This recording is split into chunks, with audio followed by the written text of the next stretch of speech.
right, what's going on, guys? Welcome to another episode of Bro History. It's Henry Zamota, Danny Abdel-Jabbar. What's up, brother? How you doing? What's up, man? Chilling as per usual. How about you?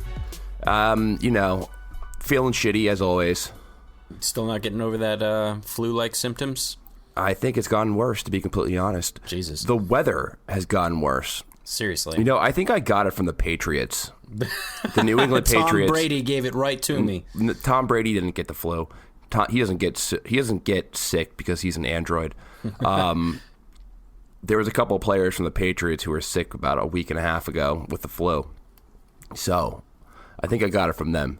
So even though I haven't been in the same state as them in the past week and a half. Yeah. I think I'm blaming it on the Patriots as I blame all my problems.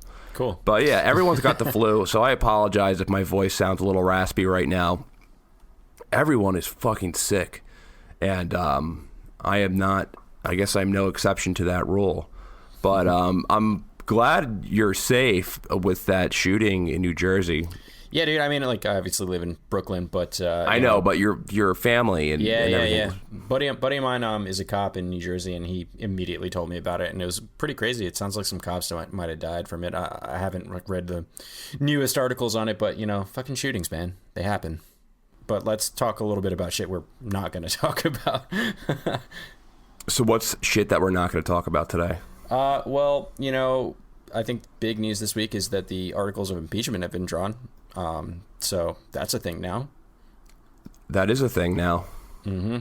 So it sounds like they're going to vote on it as early as next week, and they settled on he abused his power and he obstructed justice. So we'll see how that goes. I guess we will. I kind of checked out on the impeachment hearings. I know. You checked out before it started. I checked out before it started, but I don't have the energy or bandwidth to jump back into that mess right now. Yeah, for sure. Tell me after the hearing. After they vote, I'll talk about it again. But for now, yeah, we'll I just don't. I can't follow all the drama right now because it's been I've tried to check in and read some sources and watch some stuff on it, but I'm just like, it's just all politics. I don't have the patience right now. I'll wait till it's over and we can have a full bird's eye view in the entire thing. Mm-hmm. But let's go back to Pensacola, because if you guys probably know, is that the person who killed these naval officers, these young naval officers, was a Saudi national, was in the Saudi Royal Air Force, and it's weird. It's pretty weird, especially because there was someone filming it who was also a Saudi national, and he was in a big group of other Saudi nationals as well who were being trained on that base. So it is a very weird thing. And it's kind of funny because Trump he tried to downplay the connection. He immediately said, King Salman is very sorry and is horrified, and the Saudis are very horrified about what happened. I have no doubt that many Saudis are probably pretty horrified about what happened. Mm-hmm. However, this is just another blow out of many blows over the past, really since the 1970s, of a tumultuous, hectic, back and forth relationship with the Magic Kingdom. I don't know if you would agree with that. Yeah, I mean, that sounds about right. Well, it's always highs and lows, and sometimes you get these reality. Well, they're not even reality checks, because there's been a history of violence, as we know, with Saudi nationals on American soil, a.k.a. 9/11. 15 out of the 19 hijackers were Saudi Arabian. That's right. And, this is fully... They're saying it's not a terrorist attack, but I don't know what else you would say. It's definitely a terrorist attack on American soil. The guy had a political motive. So, if you guys haven't... The guy, he tweeted why he did this prior to the shooting, and it was all about U.S. foreign policy and how the U.S. kills Muslims. And that was the reason why Osama bin Laden said he did 9/11. For the major reasons, for the sanctions on Iraq that killed almost 1 million Iraqi children, the support for Israel, and the stationing of troops near the holy cities of Mecca and Medina. And those are the reasons why Osama bin Laden said he did 9/11. So there's a theme here. And you always have to remember, the Saudis, there's a connection between them and 9/11. There absolutely is. Let alone that the hijackers, the majority of the hijackers were Saudi nationals. Let alone that the people who planned it were Saudi nationals. There's actually direct connections between Saudi nationals, so Saudi intelligence officers and Saudi ambassadors, to 9/11 handlers of the hijackers. The 28 papers, for anyone who's read it, it links out the connection between Prince Bandar, his wife, and the Saudi handlers who were scheduling flight schools and basically their handlers when these Saudi hijackers got on U.S. soil, obviously before the terrorist attack happened. However, Prince Bandar, who was a Saudi ambassador, he used his wife as an intermediary to fund the handlers of at least two of the hijackers. I mean, it not to apologize for them or back them up, but like you could make the argument that these are all like one-offs, right? But there's just too many connections. There's too many connections. Very, very weak argument. And these weren't just these were handlers. Like these were people who were interacting with the hijackers on a regular basis, like getting them hotel rooms, scheduling who scheduled their flight schools. So I mean, I think Americans have every right to be suspicious or to be concerned when a Saudi national commits a crime like this on American soil. Right. But it's all within the context of what's going on. It's all within the context of our relationship with Saudi Arabia. Right. And at the very least, yeah, and I'm not saying this isolated event. There's no proof or connection yet. I mean, this happened just recently, that this is something that is part of some larger grand scheme. But you have to think that this is pretty weird. Right. The fact just that add it to the list of questionable shit. Add it to the list of many questionable things. You know, let's just say if you're dating a girl who cheats on you or something, or who has had a history of cheating on you, or vice versa, if you're dating a guy who's cheated on you, and you know, let's just say that your partner goes blank, like you can't reach them for like a day when they're in Vegas. Add it to the list. Not saying that isolated incident means that they did something wrong. I'm just saying that it's definitely suspicious. Really weird. And the U.S., they detained all those other Saudi. There was over 100 of them. All those other Saudis in that flight school, because they were watching a video of mass shootings prior to the attack. They all got together and they watched a mass shooting video together. Very weird. It's fucked up. Very strange.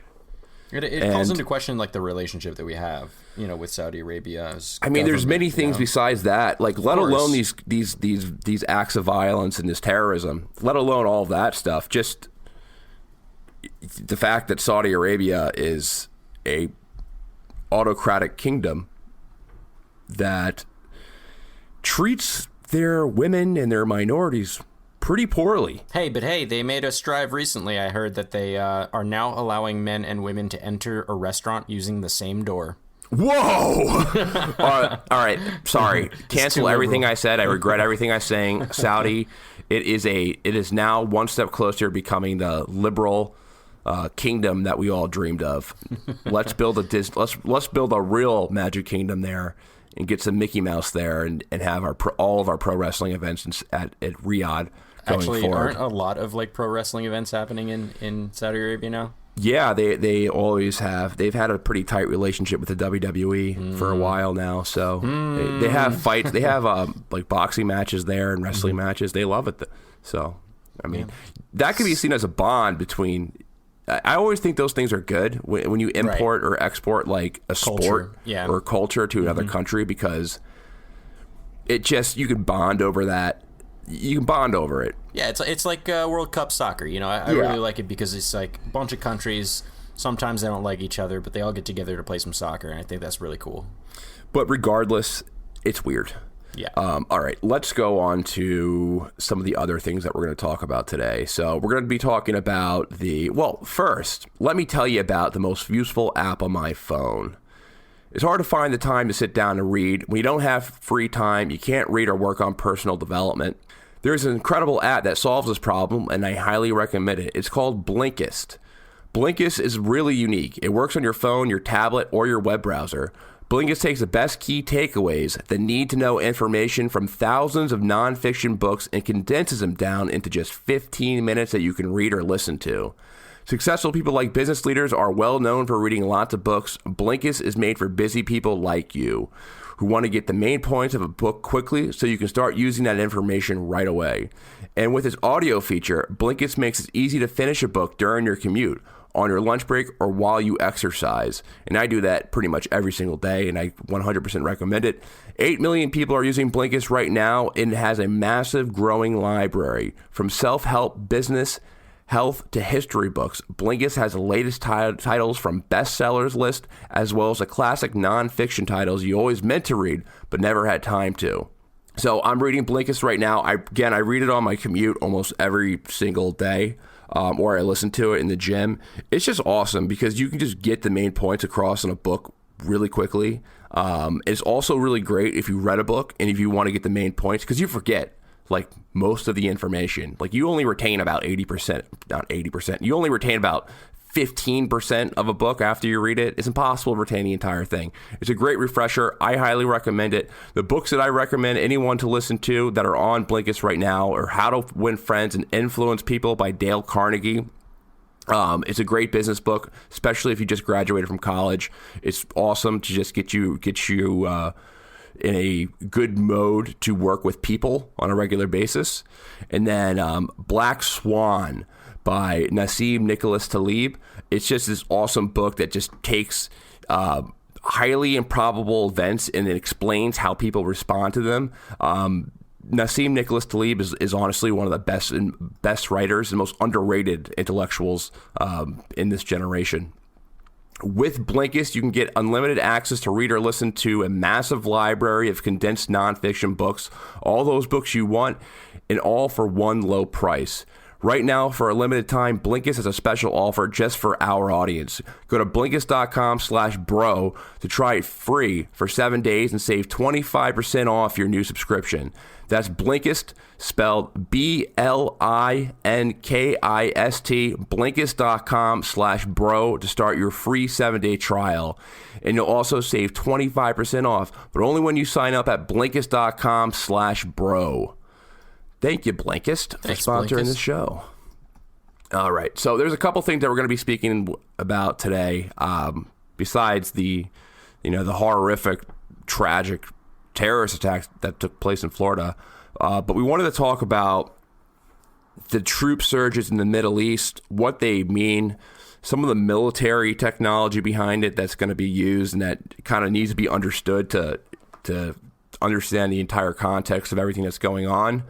And then before we started recording, this bombshell was just released, and we really have no choice but to talk about it just because it was kind of shocking that this whole thing was released in the first place by the Washington Post. Now, if you guys haven't heard, the Washington Post, what they recently did is that they revealed that U.S. officials, they were fibbing a lot. They were fibbing a lot about the war in Afghanistan. No. Does that surprise you? No, that can't be right. I mean, they were totally truthful about the Iraq war. Why would they? I know. Why would they lie? Why would they lie about this? You mean they lied about a lot of this stuff? So the Washington Post, they published a bunch of government documents, and basically it covers the entire 18-year history of the war. And they published a bunch of interviews and testaments from government officials and generals and military personnel who were being interviewed confidentially. They were anonymous, a lot of them, but they were giving their real thoughts about the war in Afghanistan.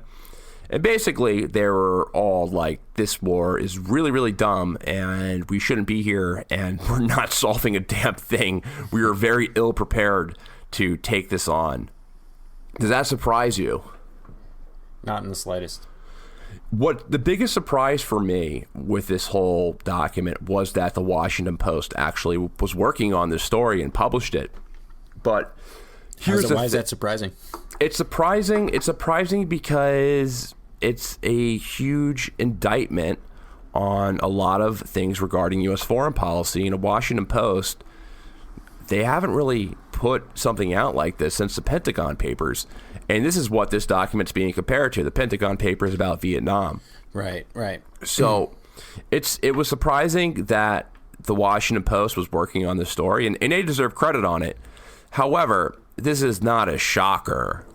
Like, anyone could tell you, any person who's been following the war in Afghanistan, even slightly, can tell you that everything is a complete mess. That it is it's hopeless and out of control and unsolvable. All you have to do is just look at the timeline of how long we've been there in the first place. We've been there for 18 years. Mm-hmm. I mean, we've had people on the show that tells us exactly that, you know? Yeah, Danny Sherson served in Afghanistan, and right. I mean, he's obviously a critic of it who's been on the show. Mm-hmm. And, you know, something that he said to me the first time I spoke to him was that you can count on your children probably serving in Afghanistan. I mean, technically they could, because we've gone on for 18 years. You know, if you were 18 when you signed up, you know, to join the war, and, you know, got someone pregnant before you left, by the time now they could enlist and also serve in the same war. Well, that's nuts. We went to war in Afghanistan when we were both young, when we were not even teenagers yet. No, probably 12. I don't know, 13 maybe. 11, Younger, 12. Yeah. I can't count, so 18 I think years I was ago. 11. So we were young when this started, and now you have cases where their kids, people who were not born for 9/11 are serving in Afghanistan. Right. So you're like, why the fuck are they there? Why? There must be some good reason for them to be there. Like, democracy should be coming any minute now. Can you just imagine somebody with a watch? Any minute now, this is going to be a democracy. Any minute. Freedom. Just give it freedom. Freedom's going to come. There it is. Oh, that freedom. Oh, yeah. All right. Well, any minute now. Whoa, freedom. Is that a point? No. That's almost as much as a joke as, well, I think it's more of a joke, but as the notion that Iran is 6 months away from a bomb. It's pretty much like an 18-year version of that, you know? Afghanistan is about to become a free liberal democracy, and strip clubs are going to be opening there soon. There's going to be a Toys R Us on every single corner. Starbucks everywhere. Toys R Us doesn't exist anymore, dude. Dunkin' Donuts. There's a new Toys R Us. Get out. No, there isn't. I thought they reopened stores. They shuttered.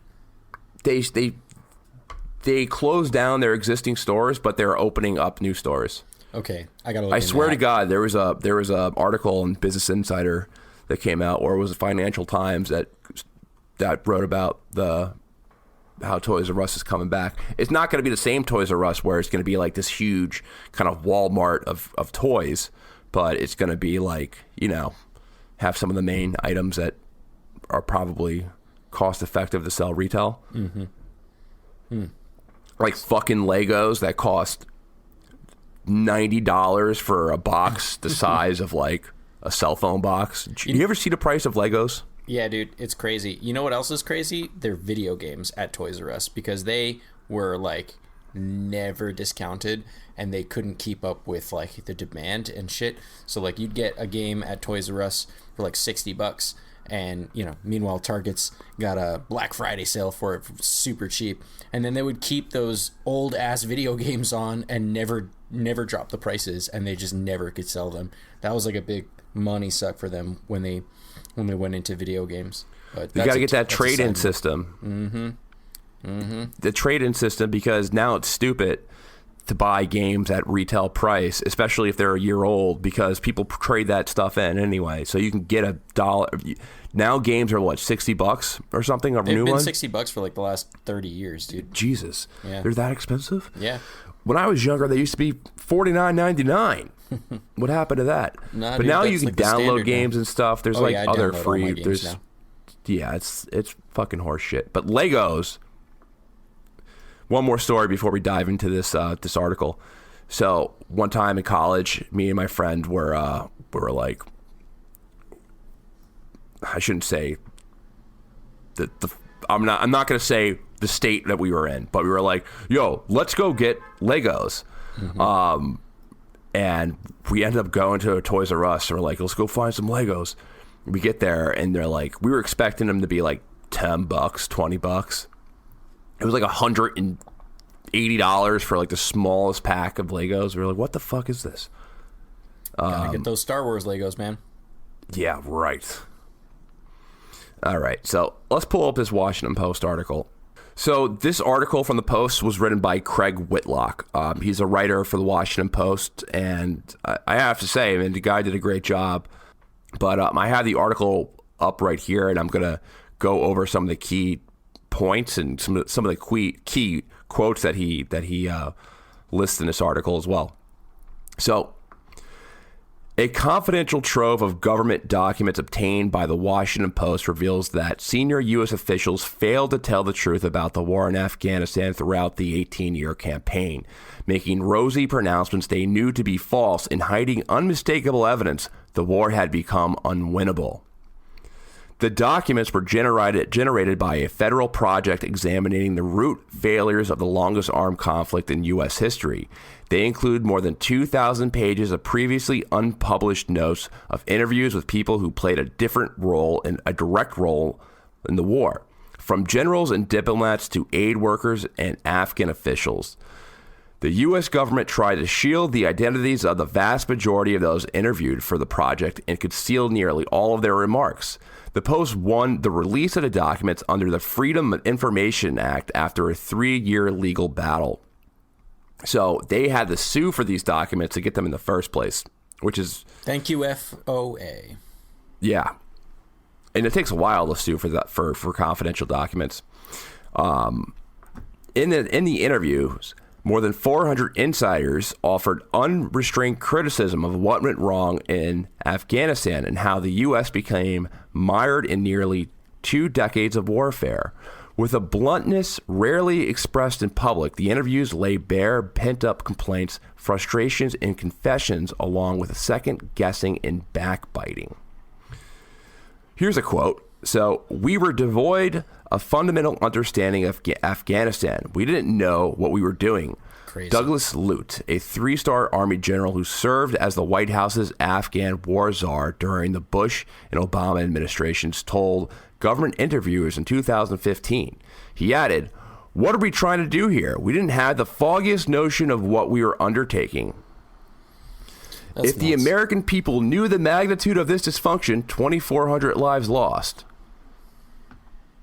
Who will say this was in vain?" So now, I mean, it's right. So when you think about this, when you think about not having the foggiest idea of what was going on in Afghanistan, because nobody on this, I would say maybe 0.00, the only people who knew anything about Afghanistan prior to the war in Afghanistan were probably like college professors or scholars. And that subject has probably increased in interest since a lot of these endeavors in the greater Middle East started. Now, there is a lot of fundamental understandings about Afghanistan. The first being is that people think that Afghanistan is part of the Middle East. It's not part of the Middle East. It's more of a Soviet bloc type country. I mean, I wouldn't say it's a Soviet bloc, but there's definitely those influences. But it's in Central Asia. It's not part of the Middle East. It's lumped in there because we went to war there at the same time, and the people are Muslim, so it's easy to make that mistake. I mean, when I was younger, I always thought Afghanistan was part of the Middle East, but it ain't. And the other thing is that Afghanistan is a country that has, first of all, it's been at war since 1979. if you are above the age of 40 at this point, you don't know any, or below, if you're younger than 40 years old, which is the majority of the population, you do not know anything besides war. That's nuts to think about, man. It is nuts to think about for any of us. There was not a single time, there was no peacetime whatsoever in Afghanistan.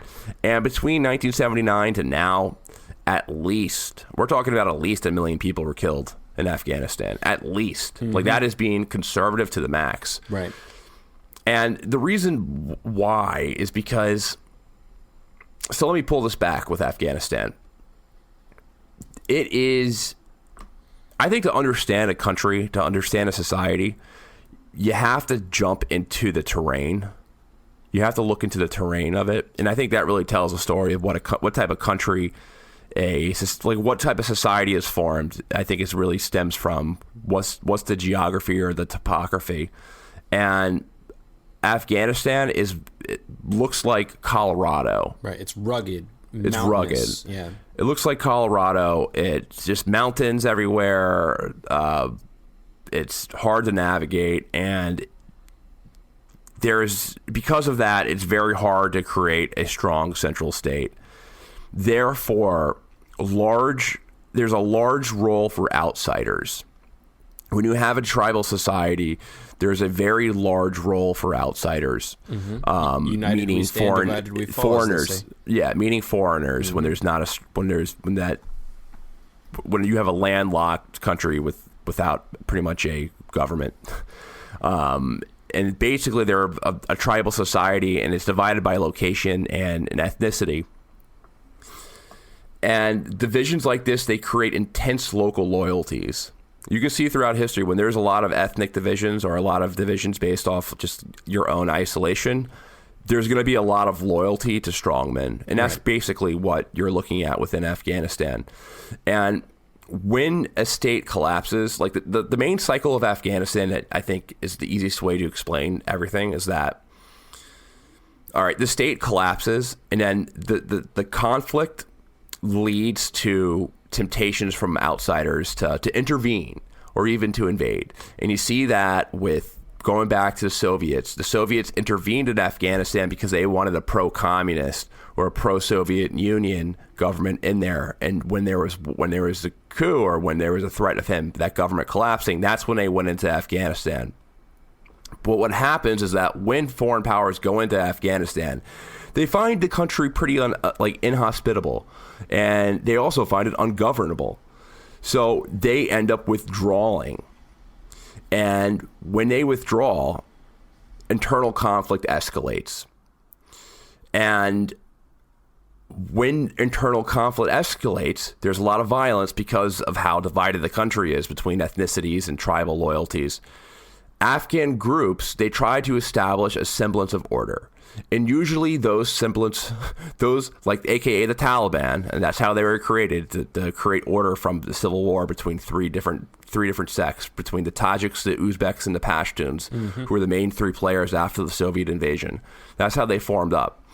And when these new forces come in, they typically come in with an iron fist, and they offend pretty much everyone who's outside of that bubble, which rightfully so, because the Taliban are pretty damn brutal. They're warriors, they're warlords, and they, you look at them, how they do some things, they'll go into a town and, they'll hang everyone, like they're known for hanging people, and, they oppress women and all that stuff that people like to shed crocodile tears over.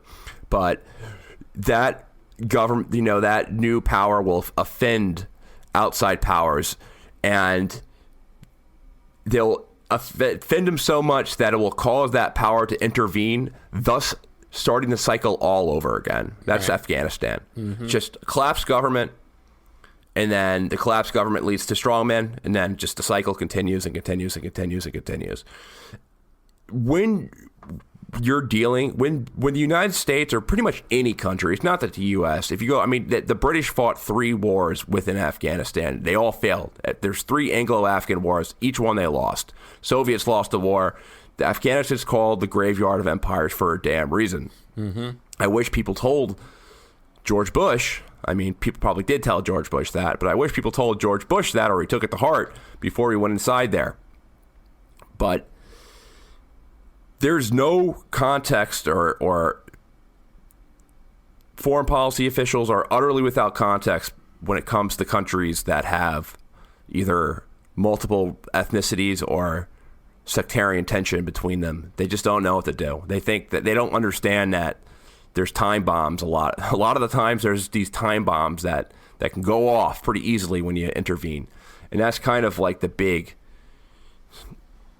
misunderstanding that many people have in the West about countries like Afghanistan. And that misunderstanding, I think, is what resulted in what we have today. I mean, this guy continues on that says that since 2001, 775 U.S. troops have been deployed to Afghanistan. Multiple have been repeatedly.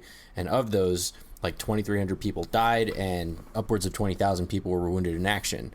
So, you know, this crazy quagmire that's going on in there is just costing us so much in both blood, like literally people are dying, but also money. You know, we've allocated $1 trillion for this effort, you know, and he quotes Jeffrey Eggers, who is a retired Navy SEAL, you know, and saying, what did we get for this $1 trillion effort?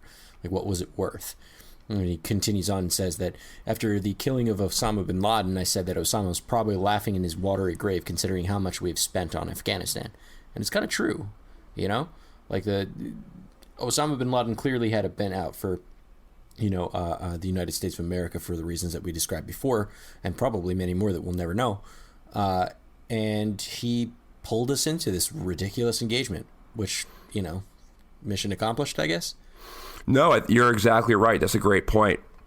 I think what Osama bin Laden was trying to do was pull us into the Middle East, pull us into the greater Middle East, into these pretty much unwinnable wars where we're going to waste human lives and spend trillions of dollars on them. Because they can't hurt us here. Yeah. I mean, yeah, there's going to be terrorist attacks, but they can't invade do that much, right? The United States. They can pull us in and hurt us from there. In the words of the great general or great Admiral Akbar, that's a trap. Sorry, Star Wars reference. People get it. You don't have to say it. It's a trap. It's a trap. But he laid a trap. That's what it was. You know, like, he knows he can't come over here and, like, come in, like, you know, fucking Toyota trucks blaring and shit. Like, he can't invade the United States. He can't, like, topple the U.S. government that way. But he can, you know, set this ridiculous trap where, you know, I'm going to go hide out in some mountains in Afghanistan, and then the U.S. is going to have to come find me, right? And it's going to cost them $1 trillion and thousands of lives. Why don't you think the Empire ever invaded Tatooine? Because it's fucking terrible. Did they have administrative control? Did they ever conquer Tatooine? They didn't. It was on the Outer Rim, and there's it wasn't worth it. It wasn't worth it. In the words of Anakin Skywalker, it's like, you know, sand and I hate sand. It's coarse and rough, or whatever he fucking says. I don't know. He was a whiny bitch. Isn't that mocked? Isn't that line completely mocked with all the Star Wars fans? Yeah. But I mean, it's true. I mean, he had a point, right? Like, why the fuck would the Empire want to go over there if, you know, they don't want to get all sandy and shit. But in any case. All right. Well, I just want to take this second part. So several of those interviewed, so I'm quoting from the Post article, several of those interviewed described explicit and sustained efforts by the U.S. government to deliberately mislead the public. They said it was a common at military headquarters on Kabul and at the White House to distort statistics to make it appear that the U.S. was winning the war when that was not the case. Oh. And there's a quote. So every data point was altered to present the best picture possible.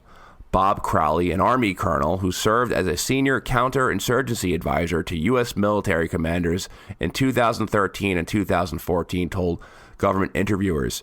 Surveys, for instance, were totally unreliable, but reinforced that everything we were doing was right, and we became a self-licking ice cream cone. It's kind of a weird reference. I've never heard that in my life. Ice cream cone. A self-licking ice cream cone. And, I mean, that's what happens. So, when Because my perception on this is that when you have a job to do, military commanders, it's like being a coach. It's like being a head coach of a football team. So let's just say if you're a head coach and you go and you start working with a team that has a losing record, and the reason you were hired was to make that team have a winning record, and let's say you lose a couple of games, you're going to do whatever possible to spin that narrative so it makes it seem that you're making progress with the team. Oh, so but we did 20% more rushing yards, and our pass completion is up 57%, and, whatever. Same shit. You get the idea. Exactly. They're going to be like, well, it's some tough games, but we have a lot of progression with the quarterback. He's getting through his progressions, and he has more pocket awareness and all this stuff. And the team's coming together. That's the most. The team's coming together in a locker room. We're stronger than ever. It's tough to lose. It's you have the incentive to preserve your job, really, and that's what they're doing. They're preserving their jobs, and they're making it seem like they have progress, because that's what their job is, to make it seem like they have progress in these godforsaken areas of the world. I mean, that's like the selfish but kind of benign thing to say. I mean, the more kind of evil thing to say is that they knew that this shit was wrong and they were intentionally misleading people. So John Sopko, the head of the federal agency that conducted the interviews, acknowledged to the Post that the documents show the American people have constantly been lied to. And there it is. The interviews are the byproduct of a project led by Sopko's agency, the Office of the Special Inspector General for Afghanistan Reconstruction, known as SIDGAR. The agency was created by Congress in 2008 to investigate waste and fraud in the war zone. In 2014, a Sopko direction SIGAR departed from its usual mission of performing audits and launched a side venture titled Lessons Learned. The $11 million project was meant to diagnose policy failures in Afghanistan so the United States would not repeat the mistakes the next time it invaded a country or try to rebuild a shattered one. The mistake is trying to rebuild a shattered country in the first place. I don't know what else to say. It's like everyone tries to use the example. That one comes first. Well, here's the thing. Like, everyone tries to use the example of Japan and Europe post World War II. Mm-hmm. They'll be like, well, intervention worked with Japan. We went in there and they became the most, Germany and Japan, they became economic powerhouses. The thing that's different about them is that, first of all, we murdered millions of people. Millions of people in those wars. Hundreds of thousands in a single, instant. Between the fire bombings of Dresden. The fire bombings of Tokyo, obviously the two nuclear bombs or Hiroshima, two atomic bombs. Mm-hmm. Those are just some of the bombings that were undertaken. Millions of people were murdered. Now, why were these countries able to economically succeed later on? Is because the countries en route, they did have the culture stability to come back and rise again. Like the educational, these societies were literate. Germany and Japan were both literate societies. They stressed education. They had a chance. Afghanistan, it's the most illiterate place on earth, or I'm pretty sure it is. I'm pretty sure Afghanistan is the most illiterate place on earth. You can fact check me on that, but I don't think there is one that's more impoverished. So, drawing partly on the interviews, as well as other government records and statistics, SIGAR has published 7 lessons learned reports since 2016 that highlight problems in Afghanistan and recommend changes to stabilize the country. But the reports, written in dense bureaucratic prose and focus on an alphabet soup of government initiatives, left out the hardest and most frank criticisms from the interviews. We found that this is a quote, "We found the stabilization strategy and the program used to achieve it were not properly tailored to the Afghan context, and successes in stabilizing Afghan districts rarely lasted longer than the physical presence of coalition troops and civilians, read the introduction to one report released in May 2018. The reports also omitted the names of more than 90% of the people who were interviewed for the project. While a few officials agreed to speak on the record to SIGAR, the agency said it promised anonymity to everyone else it interviewed to avoid controversy or over politically sensitive matters. Under the Freedom of Information Act, the Post began seeking lessons learned interview records in August 2016. SIGAR refused, arguing that the documents were privileged, and the public had no right to see them. That's a fucking a-hole thing to say. Yeah, the public has no right to see what we've been spending $1 trillion on over the past 18 years. No, none of your concern. None of it. This is national security stuff. You wouldn't even be interested in it. You don't care about the mountains. Pay no attention to the man behind the curtain. Don't pay no attention. Nothing to see here. Carry on your day. The Post had to sue SIGAR in federal court twice to compel it to release the documents. The agency eventually disclosed more than 2,000 pages of unpublished notes and transcripts from 428 of the interviews, as well as several audio recordings. The documents identify 62 of the people who were interviewed, but SIGAR blacked out the names of 366 others. In legal briefs, the agency contended that those individuals should be seen as whistleblowers and informants who might face humiliation, harassment, retaliation, or physical harm if their names become public. Oh, shut the fuck up. They're not going to be seen as whistleblowers or informants or humiliation. We're talking about the war in Afghanistan right now. It's widely unpopular. This is not like they're cooking up they're not talking about things that are more politically taboo. This article was syndicated on, or at least wrote about, or syndicated, or mentioned on Fox. This is something that's universal. Yeah, I mean, but more to their point, though, not to back SIGAR up too much, but I mean that would be a reason not to keep certain people's names off that list, because they would be humiliated for sure, but it's possible that they'd be retaliated against, or their careers hurt, or maybe even physical harm, because a lot of the shit that's in here is pretty damning. The fact that this could have gone on for as long as it did, cost us as much as it did, claimed as many lives as it did, both on the Afghanistani side, but certainly on the United States side here. That's I think good reason not to want to include all of them. But even though they didn't include all the names, several were named, and it looks like the Post were able to independently verify 33 additional names, people including former ambassadors, generals, and White House officials. And I think the amount of people that we know were in these documents that were saying these things out loud and quite bluntly really just hammers it down. It shows its relevance. It shows how crazy this shit is, and it also verifies its integrity, right? This is real shit. This isn't hearsay. This is real testimony.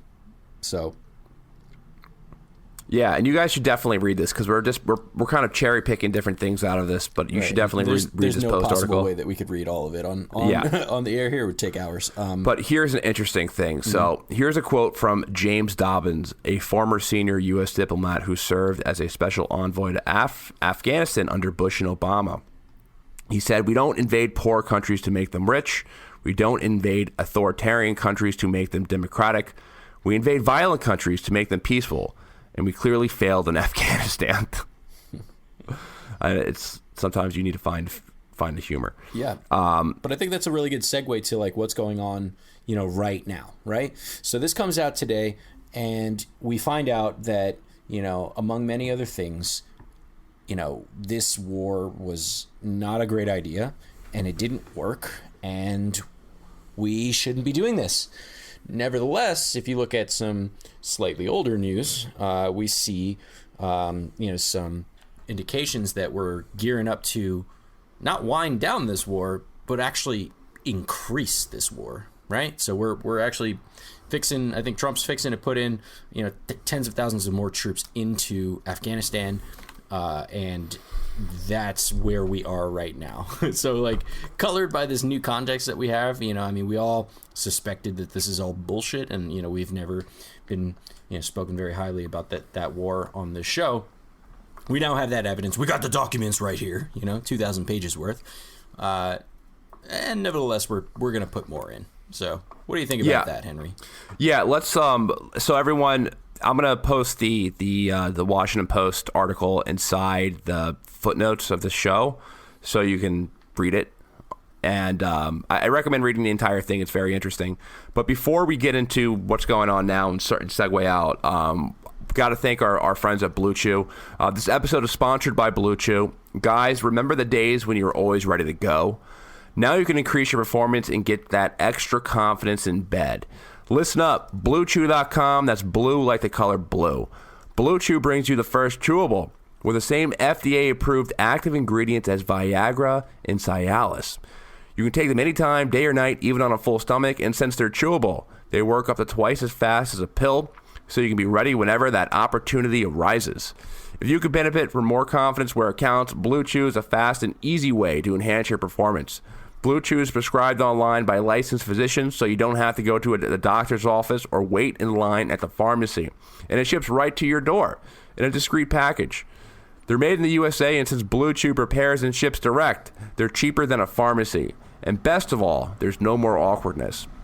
Right now, we got a special deal for our listeners. Visit BlueChew.com and get your first shipment free when you use our special promo code BRO. Just pay $5 shipping. Again, that's BLUE Chew.com, promo code BRO to try it free.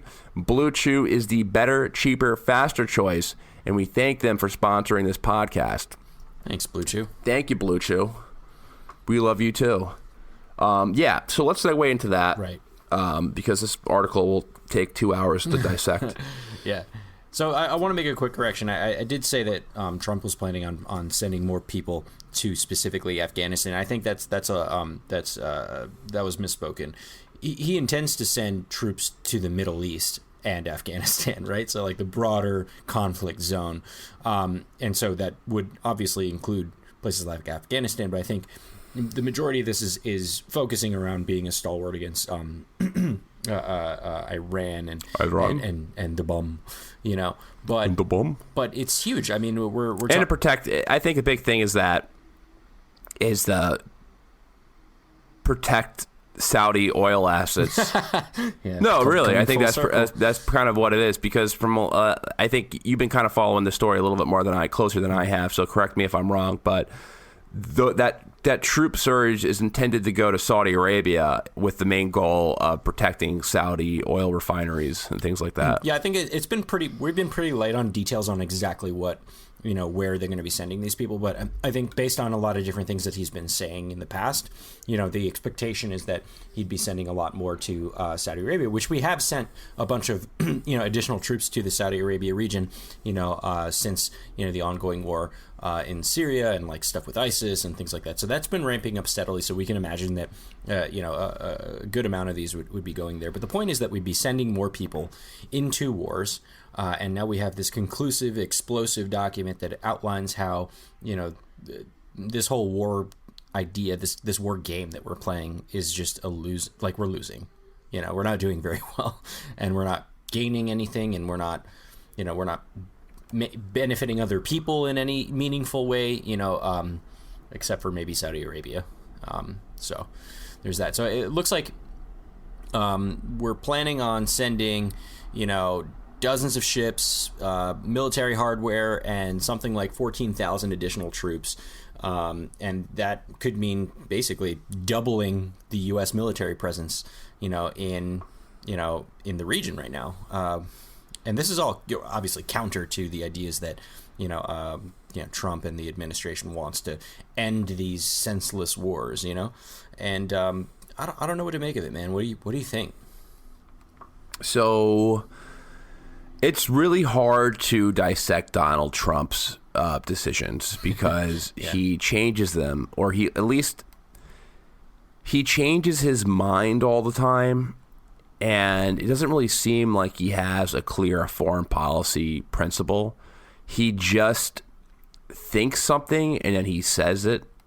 He thinks and then he says, and then I think he kind of goes for his instincts, and then he gets pushed back, and then he backs down. I think that's a cycle that we see from Donald Trump when it comes to things like, because he said that he wanted to remove. I mean, before the election, when he was campaigning, he was saying how he agreed with Ron Paul. How he agreed with Ron Paul, and how this was the war in Afghanistan was a big waste of money. Yep, probably got some libertarian brownie points for it too.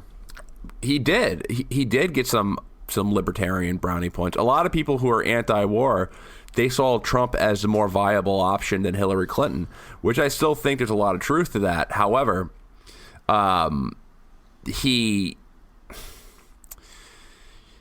it's really hard to judge him, because I think we're going to have to look at his foreign policy record like a couple years down the line. Yeah, unfortunately with him, it's like you have to wait and see. Yeah. And that's funny because he says that's like his favorite line. It's like, we'll see. I know. We'll see. I don't think he wants to get engaged into another military conflict. However, he's trying to he's walking on the tightrope of what he can do foreign policy wise. And I think the exact same thing happened to Barack Obama, to be completely honest, because Barack Obama campaigned on getting out of wars in the Middle East and disengaging in the Middle East, however you want to phrase it. And he got wrapped up in pretty much a lot of the things with Trump, but even more to a greater degree. I mean, Barack Obama sent more troops into the Middle East. He started war fronts within Syria and Libya. He increased troops in Afghanistan, started war fronts in Somalia.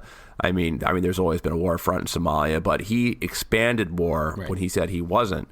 Now, I mean, he's also had 5 more years on Trump. Barack Obama.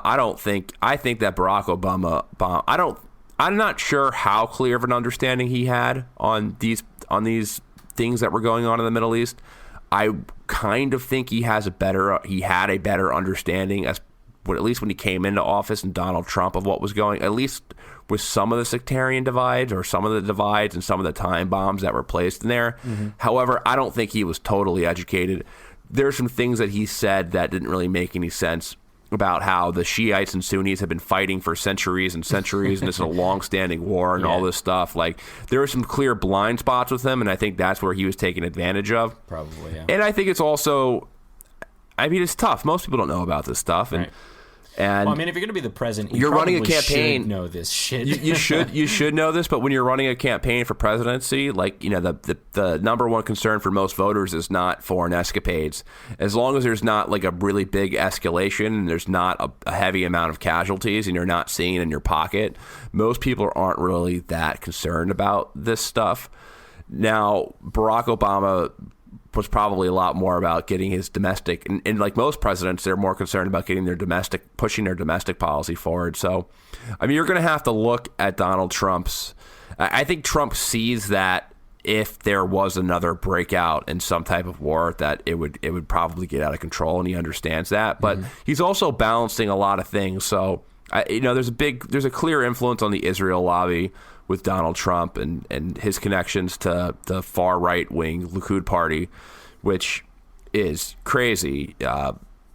It's crazy how much he goes to bat for Netanyahu, giving him election favors. With it's everything crazy from how much he goes to bat for other countries in general, right? Yeah, so and with Saudi Arabia as well. Right. Saudi Arabia, Russia. I don't know. I wouldn't say Russia really, because he put sanctions on Russia. Ooh. And I definitely would say the two big influences on Donald Trump as far as other foreign powers are Saudi Arabia and Israel. And Saudi Arabia and Israel, they have the same interest foreign policy wise. That's why they're allies. I think Saudi Arabia wanted to or at least they wanted to call Israel a brother nature. Brother nature is a funny animal YouTube personality. He wanted to call them a brother. They wanted to call them a brother nation. Excuse me, because they have the funny how they same use agenda brother foreign instead of policy sister. wise because they both hate Iran. So it's like the enemy of my enemy is my friend type thing. Right. And he kind of walks the line, and obviously there's oil interest in keeping oil demand, oil supplies up and controlling the tap, because Saudi Arabia is the largest exporter of oil in the world, so they want that control over it. But yeah, I mean, he's clearly influenced by also the arms deals with Saudi Arabia as well.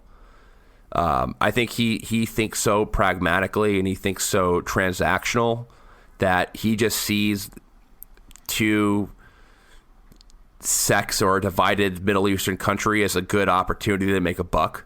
Like, he's like, you got these Muslims pissed off at these Muslims. Why are we going to sell them weapons? It's a no-brainer. Like, I think that's kind of his mentality. Yeah. It's like, you got these countries want to fight this. Look, why wouldn't we sell the weapons? As long as there's not dead GIs, I think he's fine doing. Yeah, whatever. I think your take on transactional nature of like his thought process is probably pretty spot on. I don't think he sees the forest through the trees here.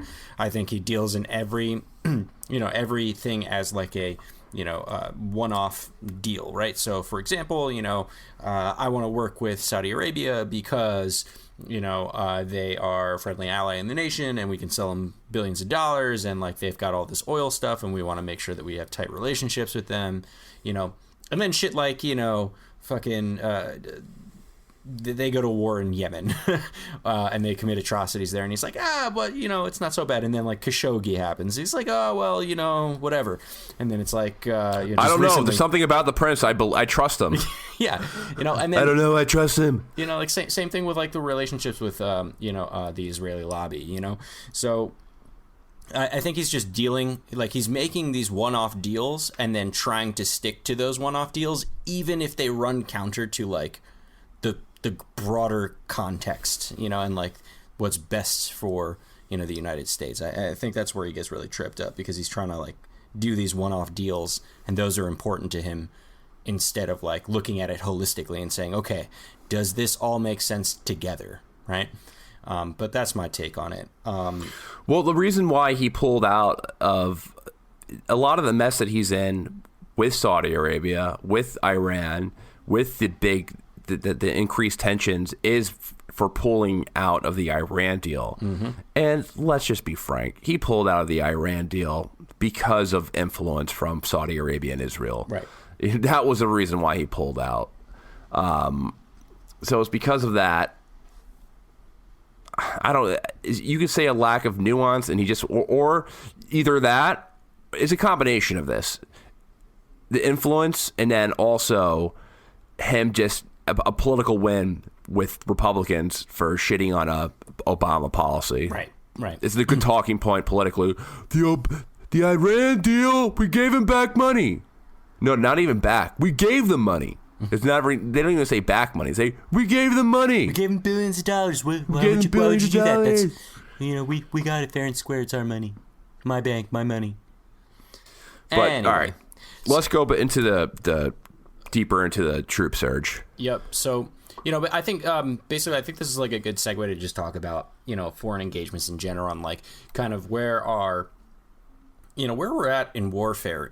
I think that what's really important is, we're talking about this troop surge, like how do we get it done? And like the landscape of warfare has been changing a lot. And I'm actually really excited to talk about something pretty cool that came up as a request, actually. One of our reviewers, Robert Colbert, I don't know, whatever you call yourself, man. Thanks for the request. So he asked that we talk a little bit about super tankers, like aerial refueling tankers. So I think I want to talk a little bit about that, because it's been a minute since we've done any military tech. Go on. Can you hear me? Yeah, sorry.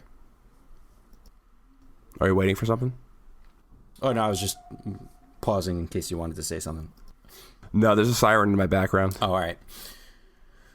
Cool. So, for those of you who don't really know what the hell I'm talking about, aerial refueling is basically when you take a plane and it's full of gas and you refuel another airplane in the sky with more fuel.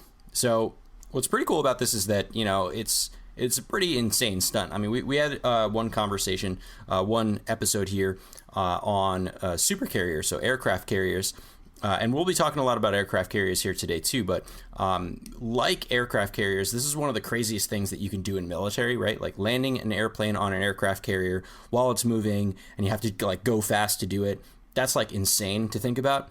This is also pretty insane. This is like 20 to 30,000 feet in the air, going 350 miles an hour, and you have to like link up two planes, So it's pretty nuts, but it's not new. In particular, it's actually started around 1923, the first time it was done. There certainly have been some accidents while they were doing it, and it doesn't always have to be midair. Well, actually, so it kind of looks like seahorses having sex. Absolutely, just like seahorses, right? But to talk about this in particular and why it's so important, I think we kind of need to talk about like our fleet of super carriers or aircraft carriers that we're using right now, because there's some issues that we're coming up against in modern warfare that kind of need to be addressed if we're going to be doing operations around the globe like we always do. So a couple things about U.S. supercarriers. They're definitely the undeniable like heavyweight champions of warfare for now. So a couple things about them. If you want more facts, I would definitely listen to our episode on that. But they're the largest warships ever built. They're 4.5 acres big, 1,000 feet long, 20 stories tall, weigh an approximate fuck ton. They're nuclear powered and they can go on basically forever. The newest ones cost something like $18 billion a pop, so they're not cheap, but they carry like 60 aircraft and above. They are home to like 5,000 plus seamen. They're armed to the teeth, so they got shit like, Sea Sparrow missiles, rolling airframe missiles, phalanxes, a bunch of different things, fucking lasers. That's a thing. They have lasers. Yeah, that's right. Lasers? Yeah, fucking lasers. I think they're like... I heard trucks with freaking laser beams on their heads. Laser beams on them. Yeah, dude, we actually have lasers that like shoot missiles out of the sky, or like planes, like cut them in half and shit. It's pretty awesome. I've heard about that, and I heard that they're bullshit. I don't know. You should watch some videos on it. They're pretty effective. But the shitty part about it is that like, they're massive systems, and sometimes they like... I heard they're super expensive. They're expensive. They also get like technically hard to operate, right? So it's not like a gun you can take it apart and be like, all right, new pieces or whatever. This is a fucking laser, right? This is a bit more to it than that. Also, the last interesting point about an aircraft carrier is that it rolls deep, right? It's not just an aircraft carrier. It has, a carrier group, like its crew, its little gang that rolls around with it. And that can include at least one cruiser, a destroyer squadron of at least 2 destroyers or frigates, an air carrier wing with, 60, 70 aircraft on it. And on occasion, they also have like submarines, some additional like logistics and supply ships, so these things roll deep. And whenever we park one outside of anywhere, including the Middle East, which we have many, people get shook, right? It used to be in the past that, when China was acting foolish, we would just send an aircraft carrier over there, like a carrier strike group, and then they stop fucking around. But we're having some developments, right? And that's not going to work anymore. Moving forward, you've got these new anti-ship weapons that are basically threatening the carrier military hegemony. So, weapons are popping up right now all over the place, especially in Russia and in China, that have ranges of like 500 miles or greater. What does this mean, Danny? Stop speaking nerd. I get it. So an aircraft carrier, like the reason why they're so important is because we can put a bunch of airplanes on top of it. We can float over, to the like international waters just right outside of a country, and then we can fly a bunch of sorties or like air missions and bomb the shit out of them, right? Like that's what we use. We also use it for like close air support for troops on the ground. We also do it for like, spying, as I'm sure you're familiar, recently Iran shot down one of our drones, right? So like all of that stuff is like launched primarily off of, these carriers. And that's why they're so important, because they're like a floating fortress basically. But with these new missiles that can potentially kill a aircraft carrier, it's just not viable really to stay close. So here's the dilemma that we get into. So current popular like carrier-based jets, things like the FA-18 Super Hornet or like the more popular F-35 Lightning C, they operate with like a combat radius of 500 to 700 miles, right? And when you account for the range of the anti-ship missiles, it either doesn't leave enough room for a return flight, meaning they can only fly a one-way trip, or you have to park the carrier outside of the missile zone, or I should say inside of the missile zone, right? So directly threatened by the missiles. And that obviously is probably not a good idea because it obviously threatens the safety of the carrier, but also thousands of people that are on board, right? Cool thing about aircraft carriers is that you can put a bunch of shit on them. Bad thing about aircraft carriers is that it's a big-ass easy target, right? So, what do you do about this, right? Yeah, I mean, the ideal situation is that you can just park it further offshore, away from all the missiles, and just somehow figure out a way to fly the jets farther, right? And that's where air refueling comes in, right? Unfortunately, to make matters really bad, the Navy retired two of their refueling tankers, right? The KA-6 and the S-3 Viking tanker, and those were used to refuel the planes, during their missions, right? So interesting point about the S-3 Viking. It's a 4-crew twin-engine turbojet fan. It was originally intended for anti-sub action, but then they kind of changed up and made it into like an aerial refueler. And it's subsonic. That means that it flies slower than the speed of sound. But that's a good thing for air refuelers because that means it can fly farther. And it can fly for a really fucking long time, and it's capable of refueling multiple planes at the same time. And also, fun fact, because of the sound that it makes, it was nicknamed the War Hoover after the vacuum cleaner brand, which is pretty funny. But don't want to get off topic here. So basically, the Navy said, all right, we're not using these anymore. So what they're currently doing to supplant their refueling in the air needs is they're modifying Super Hornets, with refueling pods. So what a refueling pod is, basically take a regular jet, one that you would use to like go in a dogfight or like bomb something, and they put these giant things underneath the wings, and they're just basically fuel tanks, and they use the jet as a flying, refueling station. So problem solved, right? Not exactly. So it's actually a problem. That in and of itself is a problem for a couple reasons. So the first thing is that these are fighter jets, right, that they're using. Something like 30% of these jets are dedicated to like literally just refueling other jets, which is bad because that reduces our combat readiness, right? That means we have 30% less jets to go out and fight, The second reason is that it's just a shitty platform for refueling. It's a small airplane that's not built for refueling, which means that it can carry less fuel, and it was built to like go fast and like dogfight and stuff like that. So it burns up a shit ton of fuel just to do its job. And I guess kind of the last thing is that Super Hornets are used as recovery tankers rather than mission tankers. I'm going to explain what that means because this is important. So what it means is that, we fly a jet out, right? Let's say we send out some Super Hornets and some F-35s to go bomb the shit out of, anywhere. On the way back, what happens is a recovery tanker will fly out and meet it halfway on the way back, rather than flying with it and refueling it mid-mission and then flying back with it. And so this causes a problem because, what happens is that it causes a little bit of air traffic on the landing because all the jets, literally all of them, have to do all the refueling at the same time instead of, on the way there, they refuel and then they peel off and come back and then there's a little bit more room. But that's a smaller technical problem. So we have this problem, right? So I'm having a problem. You remember those episodes? You remember those commercials, Henry? I do. So what is the main problem? So like what is the Navy going to do with anti-ship missiles, with more advanced anti-ship missiles? Because it does sound like a pretty big problem. Like how does the U.S. Navy continue to project power with aircraft carriers? Yeah, I mean, I think I definitely can get to some of the solutions that they're operating on, but like to underscore what the problems are in a quick synopsis, I think that, aircraft carriers are definitely the backbone of our military operations abroad, as you point out. If we want to project air power, we need carriers, maybe.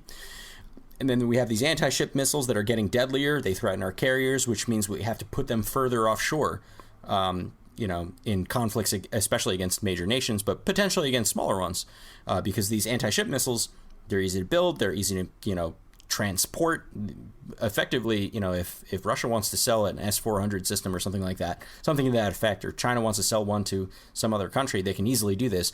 And now those carriers aren't very effective anymore. And jets like the F-35, they just don't have enough flight range to do a mission that's like more than 500 miles out and then come back. And we don't have a good solution right now. They're still using those things? What, the F-35s? Yeah. Yeah. I mean, we don't have a dedicated carrier-based refueling doesn't plane. Doesn't the machine the piece that connects them to the aircraft carrier not work? I'm just joking. Sometimes, some of them. Most of the time. But it's there. It just doesn't work. So what was I saying? Oh, yeah. We don't have a dedicated carrier-based refueling plane right now because we pulled the two that we were using. And the planes that we're using to do that job right now are shit for that job. So, like, as you asked, what do we do about it? So, I think, more fuel-efficient drones could be a really good option. So in 2013, Northrop Grumman, they had the X-47B, which was actually the first unmanned aircraft to perform an autonomous takeoff and landing on a carrier.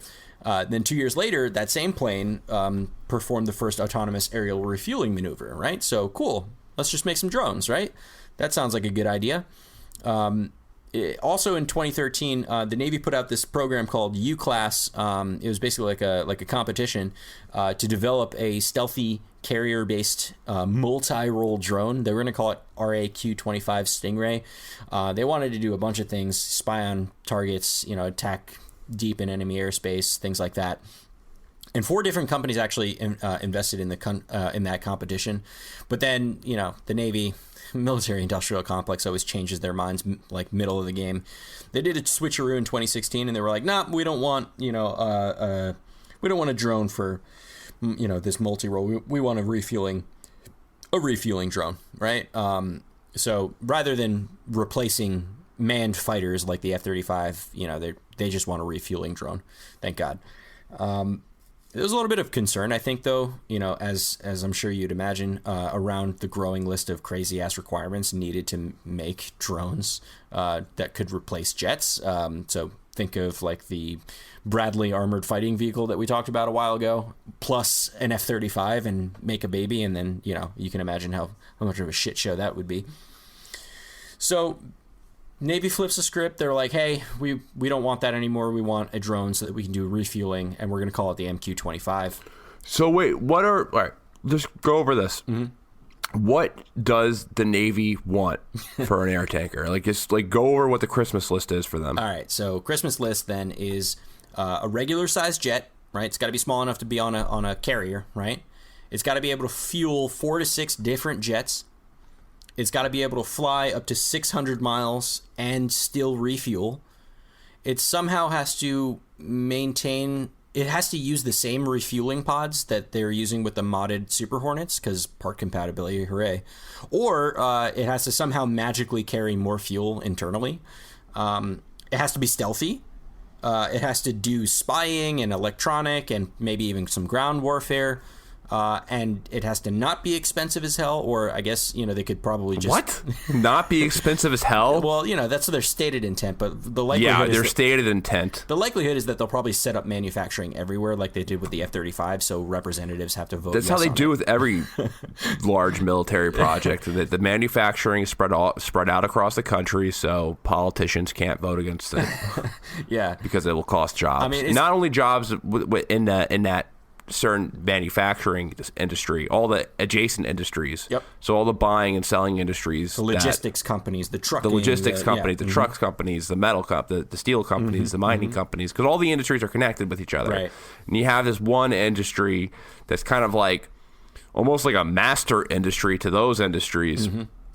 It just there's when you have these huge government projects like this, and you take them away, it's going to cause a shift. Absolutely. In local economics. Absolutely. You know, I mean, even Bernie Sanders voted for the F-35 program because, yeah, we'll build them in. We'll build them in my state. Yeah, why not? That plane is going to be built anywhere. It might as well be me. Okay, so like I gave you the laundry list of shit that the Navy wants, and as I'm sure you can imagine, like these specs cause some skeptics to doubt whether or not this is possible, right? I mean, right now the modded Super Hornet, it can, the one that they're using currently, the jet that they're using right now to do refueling missions, it can carry like 15,000 pounds of fuel. That's 2,200 gallons. But it literally burns a ton of fuel just to do it. So that's out the window.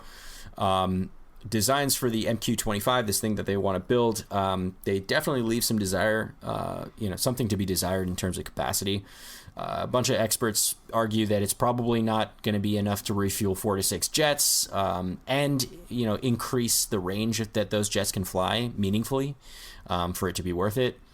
This is definitely true for F-35s because F-35s have pretty long range. It's like 800 miles as opposed to like 500 miles for the Super Hornet. But they also have way bigger fuel tanks, which means that you need more fuel to refuel them. So, there's some concerns about the capacity there. A couple other concerns are around like part compatibility. Like the Navy says they want them to use the same fuel pods, right? But like F-35 was notorious for failing on its pledge to, be super part compatible. So like nobody's buying the idea that like this thing is going to be super, useful in terms of like using all the same gear that they already have. Likelihood is they'll have to make new shit. Also, external fuel pods in general just kill the stealthiness, right? It makes the plane more visible on radar, and apparently the Navy said that they want to evaluate how useful stealth is for air tankers. But let's be real, like shit like the S-400 missile system and some of the other missiles that I described before, they make it really hard for you not to want stealth in anything coming close to defended airspace, right? That shit's gonna get shot out the sky. There's also some reason to believe that the Navy is like exploring making it a multi-role aircraft. Again, so refueling, spying, electronic warfare, ground warfare, which again, like reminds me of the Bradley armored fighting vehicle when they were like, we need a troop carrier. And then a bunch of generals were like, okay, cool, we need a troop carrier with a massive gun on it. Okay, we also needed to have like anti-tank missiles. Okay, we also needed to have like fucking armor, like all this other shit. So, the likelihood is... For you guys who want more information on the Bradley fighting vehicle, listen to our episode called The Pentagon Wars. It's a play off a movie of the same name called The Pentagon Wars. It stars Kelsey Grammer. It's actually really funny. It's a comedy, and it's about this vehicle called the Bradley fighting vehicle, and it's basically about how these generals in the Pentagon had all these demands on this vehicle, and each demand made it more useless, and it was incredibly expensive, and it's based off a true story. But listen to that podcast if you want more context on the Bradley fighting vehicle. Definitely. So in all, there's 3, I think, major players that have bids on building something like this, and I think they're building them to spec like way beyond what the Navy requires of them because they have an eye for the future and they're not dumb, and they're probably thinking like, shit, the Navy's gonna like drop some new shit on us, so we might as well build something that Swiss Army knife, it does everything. So that we got Northrop Grumman, Boeing, and also a partnership between Boeing and General Atomic. General Atomic, by the way, makes the Predator drone that everybody knows. Boeing is on there twice. But it's not really looking so great. I know that Northrop Grumman, they pulled their X-47, which was the presumed frontrunner for the program back in like 2017. And I think all of this might be just kind of a bad idea in general because we're basically developing extremely expensive Band-Aids for like a more pervasive problem, right? I mean, what do you think about that? No, I think a Band-Aid is the perfect way to describe it. Like, I'm always pretty skeptical whenever they try to make an all-purpose vehicle or aircraft that does everything. Mm-hmm.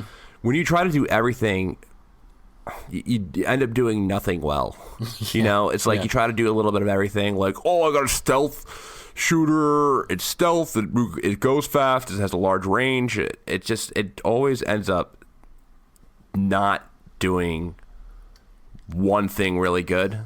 Yeah. Like I'd rather have something that specializes in something rather than. Yeah, definitely. Do you understand what I'm saying right now? Am I making sense? No, absolutely. And I think that's kind of like some of the biggest, criticisms of these programs that I think to peel this back even further, it's just even developing like a really big, like an awesome tanker that'll do just being an air tanker. I think this is not addressing the actual problem. The actual problem is that there's fucking missiles that can destroy aircraft carriers, That's the big problem, right? So you need to fix that somehow. Not fix not try to make the planes better than the missiles, because the missiles are faster. You cannot make a plane that's faster than a missile. Yeah, it's impossible. It's probably physically possible, but it's not going to be practical, right? It's not. Well, it's not practical, but is it even physically possible to create a plane that moves faster than a missile? I mean, maybe if we just make rocket ship planes, I don't know. I honestly don't know. Would that even be safe for the pilot? You would literally glue yourself to you'd be like Jello in the back of the seat. No, I'm serious. Would that even be safe for a pilot? No, it wouldn't. If you're going Mach 5. Well, it's not necessarily going or Mach 8. How fast is a ballistic missile move or a cruise missile move? Fast as fuck. But let me tell you, way faster than a plane. It's not the speed that's bad. It's the acceleration, right? Because you can go Mach 1,000,000 if you wanted to. You can go the speed of light, so long as you don't accelerate from 0 to the speed of light in fucking 2 seconds. You'll end up at like a pancake, right? Exactly. If you do it gradually over time, then yeah, sure, you can go as fast as you fucking want. But the problem is that you don't have the luxury of time, right? You can't move that slowly and also avoid a fucking cruise missile, So, with that in mind, I had a couple of interesting. Wait, let's paint this picture. Sure. So the average plane, an average the F-35, is there speed? The F-35 speed's listed, right? Yeah, it's the F-22 that the F-22 has a confidential speed, right? Yeah. So the F-35 or let's just say an F-16. Mm-hmm. Well, F-35 speed, it's Mach 1.6. That's like 1,200 miles an hour, or for the metric folks. So how fast is a missile from an S-300 or an S-400? I actually don't remember that. So I think it's like Mach 5. It's Mach 5 or between Mach 5 to Mach 8, something like that. It goes 3 to 6 times faster than. Okay, so I'm really bad at conversions. A fourth generation or fifth generation. I'm really plane. bad at conversions here because it's fucking fast, and I know that it's fast because they're listing it as meters per second instead of miles per hour. It's 4,800 meters per second. Let me try and see if I can find a miles per hour or kilometers an hour on that. I think it's Mach. I want to say Mach 8. Maybe I'm completely off bounds right there.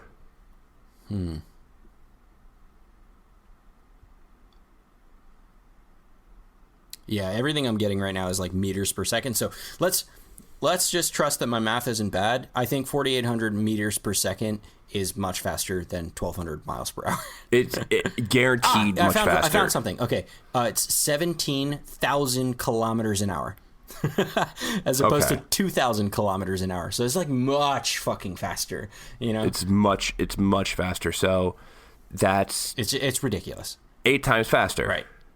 More than 8 times faster. It's fucking ridiculous, right? So what, Mach 8.6 or something like that, right? Right. And the critics probably a bunch of people will say, what about all of the anti-missile defense systems that are on the carriers? That'll help. It's yeah, maybe.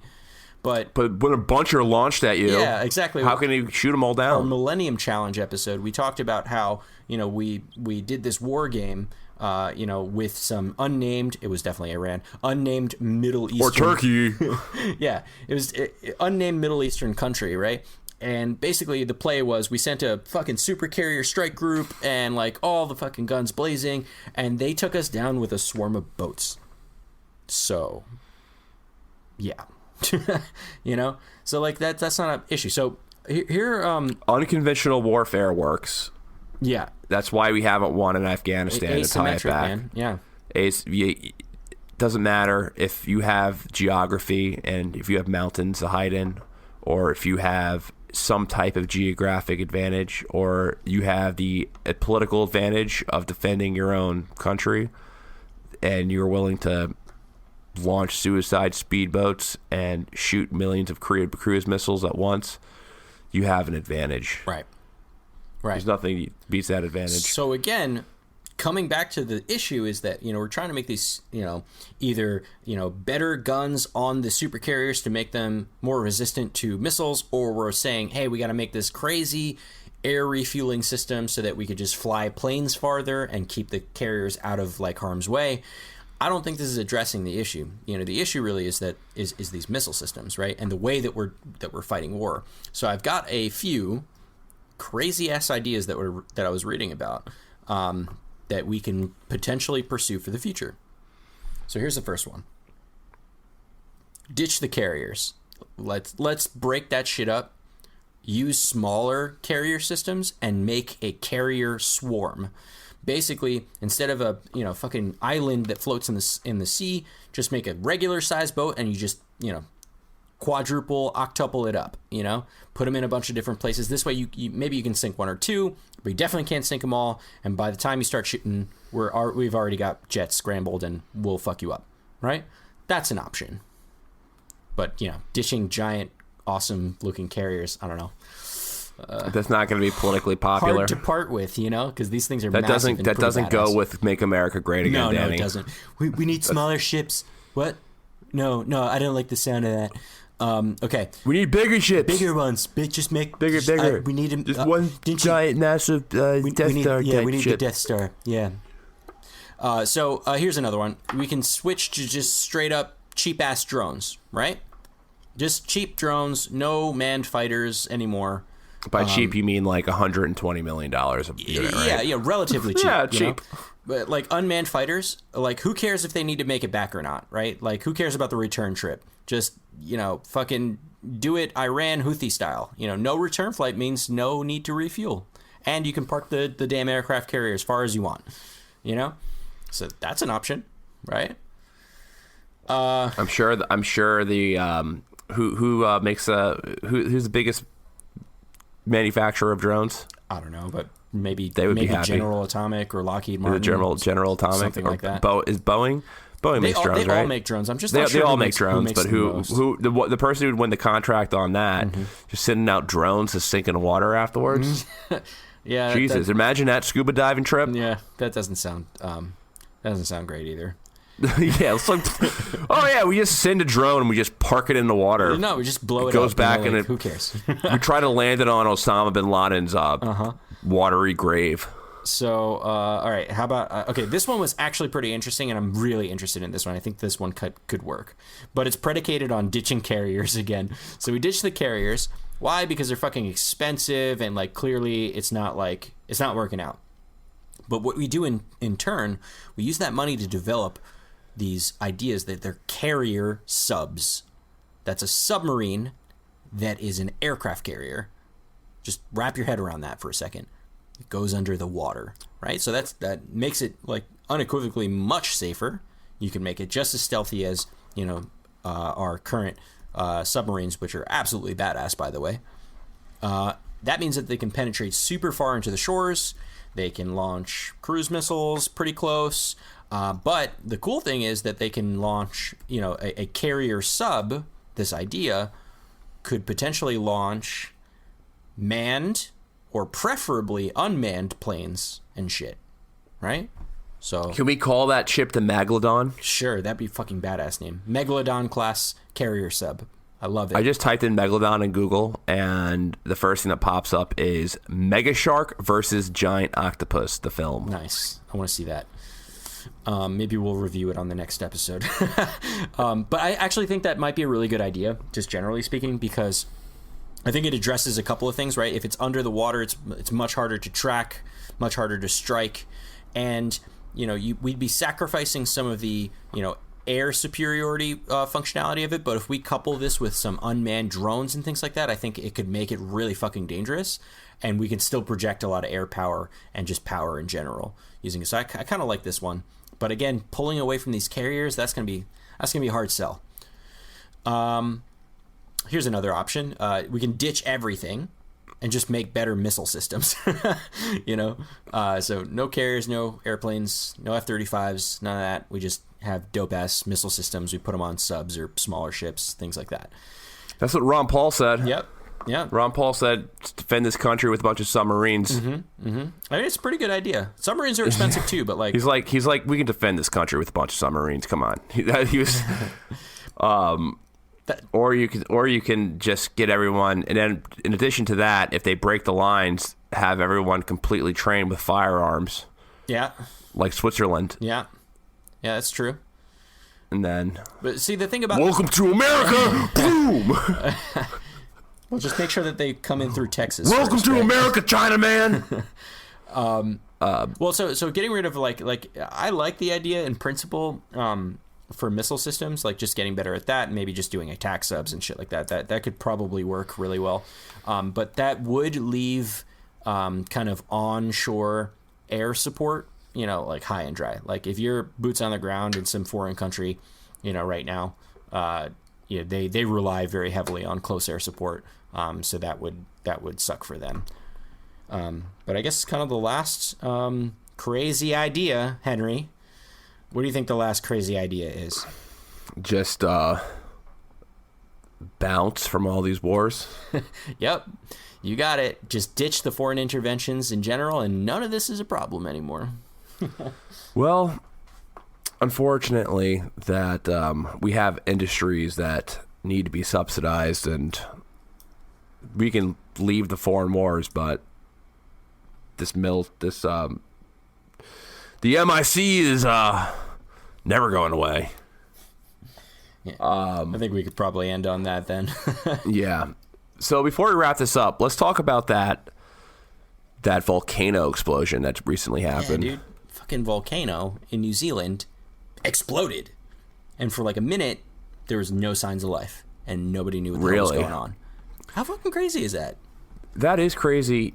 Have you ever... Did anyone die? Yeah, dude. People... Well, now they're confirming deaths, but like for a minute, radio silence. Nothing. No signs of life. Nothing. Do you know how far... Like how... Well, so... How big the blast radius was? It was on White Island, which is... I had this up before. Let me find it. It's kind of like off the coast, off the northeast coast of the bigger areas, like where Auckland is, that bigger island. I don't know if there were any like onshore issues that happened. This is like a pretty recent developing thing, so I just found it interesting and wanted to get your take on it and see like, how nuts is it? Like you live on an island and suddenly it just blows up. Volcanoes are really interesting. If you ever look at them, I'm convinced that humanity will be destroyed by a volcano. Well, for a really long time, I was super scared about the super volcano that's like in Yellowstone and shit. Oh yeah, I was about to talk about that. Yeah, I've heard about that. That they say that it has like a 0.0001% chance of going off every year. Yep, that's enough of a percent to. I mean, it's better for it to happen. It's better odds than winning the lottery. Yeah, exactly. But all right, so let's say if I think the big blast throughout human history, at the very least, were Pompeii, but there was bigger blasts that in more recent history. Krakatoa. There was Krakatoa and Mount Tambora. Both of those, they were both, I believe, in Indonesia. Yeah, both of these volcanoes, and they just exploded. The Ring of Fire. And I know Mount Tambora. And I think Krakatoa as well. They caused a global warming because they covered, or excuse me, vice versa. They caused an ice age, like a mini ice age. Right? Because what it does is it kicks up a ton of like dirt and like smoke and shit like that into the atmosphere. And then what happens is it actually, reflects the sunlight rather than capturing the sunlight. Like that's what global warming would do. So maybe blessing in disguise. We should have more volcanoes to avert. Well, with Tambora, no, because that's going to cause a huge problem. So when Mount Tambora went off, I think it was in 1815. That literally caused like famine. Yeah, like it causes famine because the blast, crops can't grow if the temperature lowers by like a 10 degrees per year, then that's going to be a lot of suffering for a lot of people who are depending on agriculture. Yep. Mostly it's going to affect people in the third world.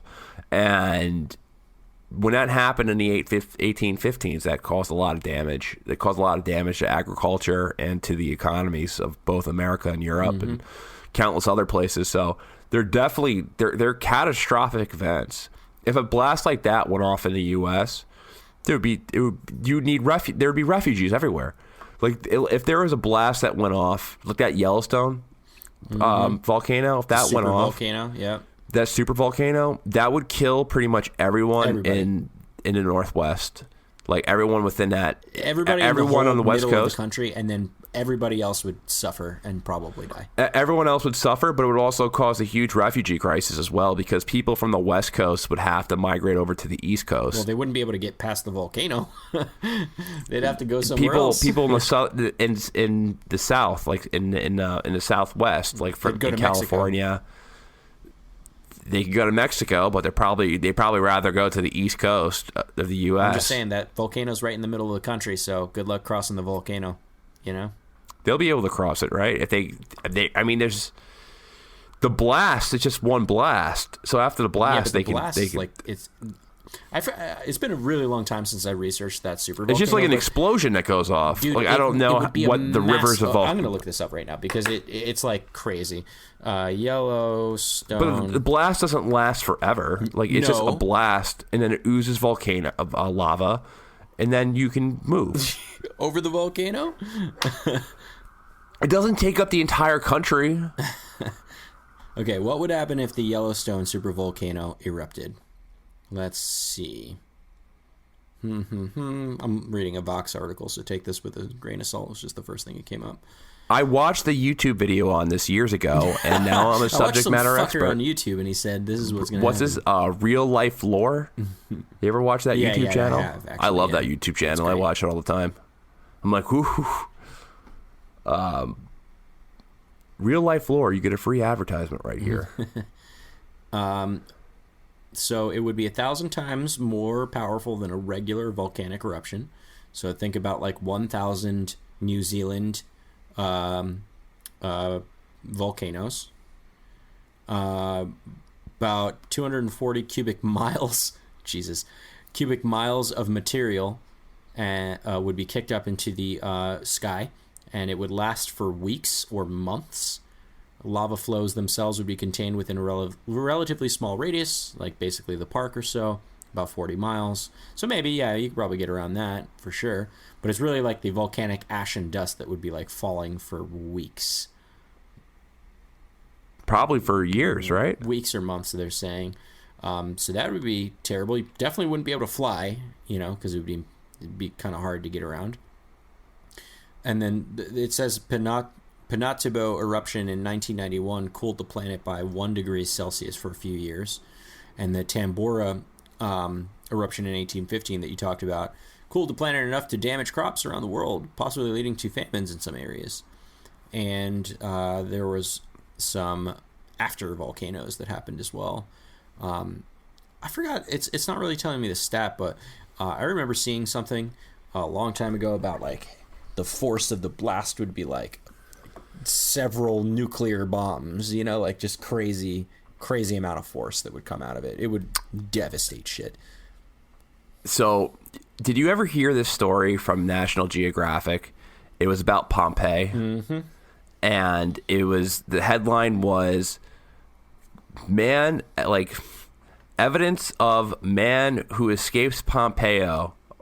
Pompeo? Pompeo. I get it confused now. Escapes fat man. Evidence shows man escapes from Pompeii, but is crushed from rock from volcano afterwards. I believe it. And yep. Did you read that? Do you remember that article? It was like front page news. It was like it went viral. That's hilarious. And people were. It sucks for him, but everyone was laughing at it. It was like, ha! Like it's like Ralph from the guy escapes Pompeii from The Simpsons shows up and goes, ha ha. Yeah, exactly. Yeah. But it's funny because it happened so long ago that we can laugh at the tragedy. It's not too soon. It's not too. All right, come on. It's 2,000 years ago. We can make jokes about you getting killed by a rock from a volcano. Sorry, that's a pretty bad. Sound like that's you're a pretty Jesus. badass way to die, though, when you think about it, right? Yeah, I escaped a volcano. Well, like you're at the pearly gates. I picture him running, and then all of a sudden, like, ooh, I made it, and then like wiping the sweat off his head. Oh man, I made it! And then all of a sudden, you hear like the comic, like piano, comically. Yeah, it'd be like a cartoon. That's exactly how I feel. And then he turns into like a accordion afterwards. Is that what happens in the cartoons? Yeah. All right, let's wrap this thing up. Cool, man. It is late, and we both have to wake up early. Yeah, so I do have something to say. Just again, shout out Robert Colbert for the request about air refueling tankers. In topic I was super interested about. Wish I could have got to it earlier. But if you have topics that you'd be interested in hearing about, a really great way to get our attention is leave us a review. Leave us a review and tell us what you want to hear about, and we'll consider it. Yeah, rate and review the podcast. It is a tremendous help. All right, let's bounce. Oh, yeah, follow us on Twitter. Our Twitter links will be in the footnotes. And, yeah, we'll see you next time. Peace.